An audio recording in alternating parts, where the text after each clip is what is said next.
Salut à tous les amis, c'est Joverclock, j'espère que vous allez bien. On se retrouve aujourd'hui pour une petite vidéo versus entre la RX 470 et la GTX 1050 Ti.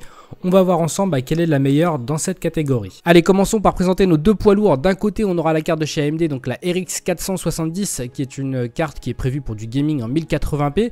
Elle est équipée de 4 Go de RAM. Pour les fréquences, on sera à 1650 pour la mémoire et 1206 pour le GPU.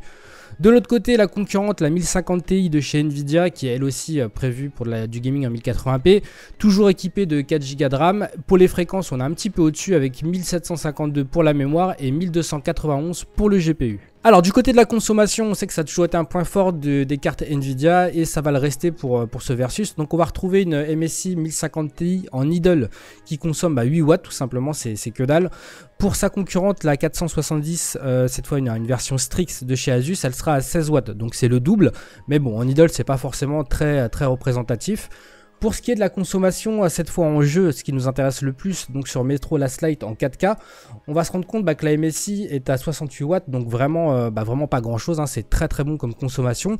Quand sa concurrente, elle va aller piocher 144 watts, ce qui est quasiment le plus du double, hein, tout simplement. Donc voilà, ça reste d'être un petit peu compliqué. Je sais que pour certains d'entre vous, la consommation c'est primordial. Dans ce cas-là, vous partirez certainement chez Nvidia.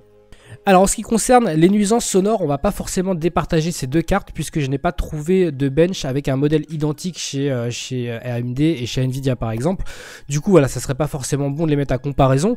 On pourrait bien sûr utiliser la bonne vieille formule conso égale chaleur égale bruit, mais déjà dans un premier temps c'est pas forcément vrai et ça va dépendre de plein de facteurs comme par exemple du système de ventilation de la carte graphique en question.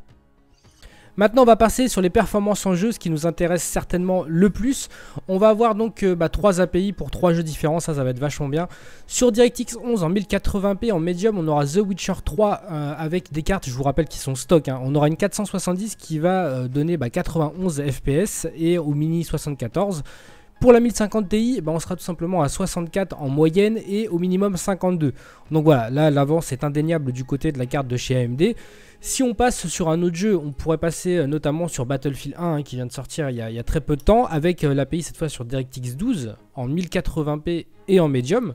On peut voir que la carte d'AMD s'en sort encore une fois mieux que la carte de chez Nvidia. On atteint des 117 FPS en moyenne pour un minimum à 103. Quand la petite 1050 Ti va atteindre, on va dire 80 de moyenne pour 72 au minimum. Donc encore une fois, peu importe l'API, la domination de la carte d'AMD n'est pas à remettre en cause. Pour ce qui est de Doom, on va utiliser Vulkan en 1080p, cette fois en high.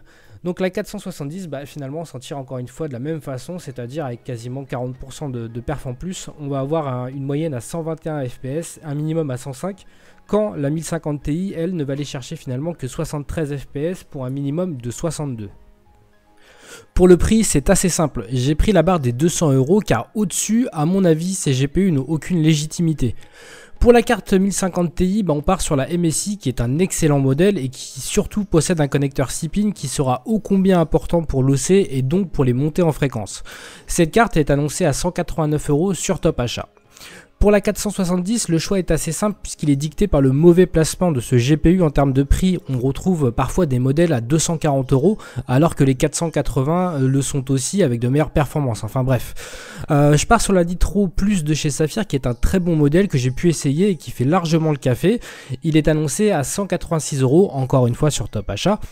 Alors, étant donné qu'on joue sur deux gammes assez différentes, puisque la MSI est quand même la plus cotée, je dirais que pour un prix identique, on perd certes en prestige, en finition, voire en refroidissement, mais on gagne en perf et pas qu'un peu.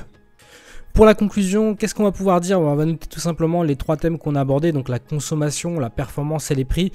Pour la conso, je pense qu'on est tous d'accord pour dire que la 1050 Ti a un très net avantage. Pour ce qui est des performances, pour ma part, ça se voit très clairement que la 470 se détache et en plus de très loin. Pour le prix, si on regarde l'ensemble de la gamme, et pas seulement l'exemple que je vous ai donné tout à l'heure, la 1050 Ti est globalement moins chère que sa concurrente. Maintenant, la conclusion, ça restera à vous de la faire et de me dire, selon vous, est-ce que vous priorisez tout simplement les performances ou plutôt la conso et le prix. Et voilà les amis, c'est terminé pour cette vidéo de duel entre la 470 et la 1050 Ti. J'espère que ça vous a plu en tout cas. N'hésitez pas à me dire dans les commentaires laquelle vous préféreriez choisir si la possibilité vous en était donnée. N'hésitez pas à me laisser aussi votre meilleur like, hein, ça fait toujours plaisir, ça aide beaucoup la chaîne et puis ça vous coûte pas grand chose. Sur ce les potes, il ne me reste plus qu'à vous souhaiter de passer une très bonne journée. Amusez-vous bien, ciao ciao tout le monde.